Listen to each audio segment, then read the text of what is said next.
what do you make of things now? Well, it's a tricky situation, isn't it? Um, from the perspective of privacy law, the starting point is that people do have a right of privacy, and that includes when they are under investigation by the police up until the moment when they're charged, at which point the anonymity goes. So, given the situation we're in now with claim and counterclaim and precious little evidence that I've seen reported anyway, the BBC, I would think, is doing the right thing in not coming out and naming the presenter. Right. I mean, this The story. other, Go on. sorry. No, you go on.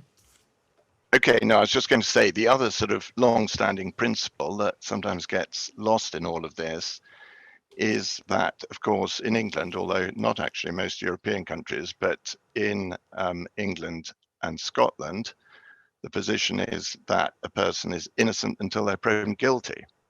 And sometimes that's forgotten in the rush by organizations to put distance between themselves and an individual against whom a complaint or allegation has been made. But that, no doubt, will also be informing the BBC's response in this situation, where the BBC itself may well be uncertain as to what the true position is. What makes this is a very serious situation in lots of levels, and there are some very vulnerable people involved potentially.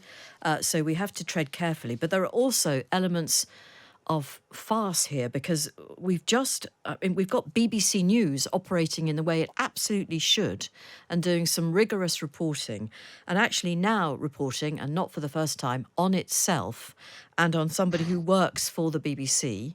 And then we have BBC management, who are altogether very different, on a different level of the building, many different levels of the building, and have their own job to do. And it's rather different.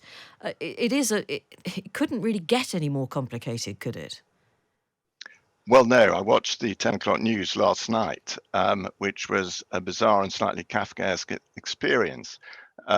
With, as you say, the BBC News reporting on itself, but being very careful to do so impartially and putting distance between itself.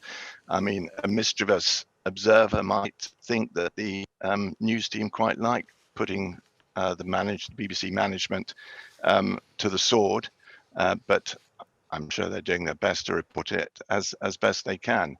But it also raises other, from a journalistic, this isn't a legal point, but it does raise questions about how newsworthy is all this. I mean, last night on the news at 10, it was a lead story, which at a time when we have a war in mainland Europe, a cost of living crisis, not to mention a US president arriving on our shores, and a NATO summit which is contemplating admitting Ukraine, which would plainly have massive geopolitical implications.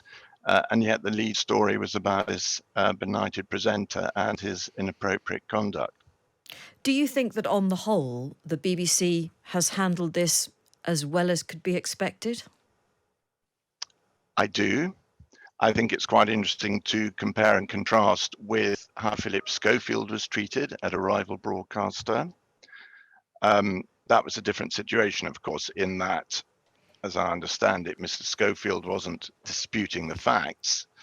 But of course, here we don't actually know whether the presenter is disputing the facts or not disputing them. There's this information vacuum, you could call it, which is always dangerous and Yes. has serious legal implications, because if someone comes out and names a presenter and it turns out, although given the development about 5 minutes ago, seems decreasingly likely, but if it turned out that the person was innocent, and as the young lady involved, or at least a lawyer yesterday, appears to have asserted that her parents' claims were all rubbish, Well, we don't then he actually, would have. sorry to interrupt you, David, we don't actually know the biological sex of the alleged victim here in the first case.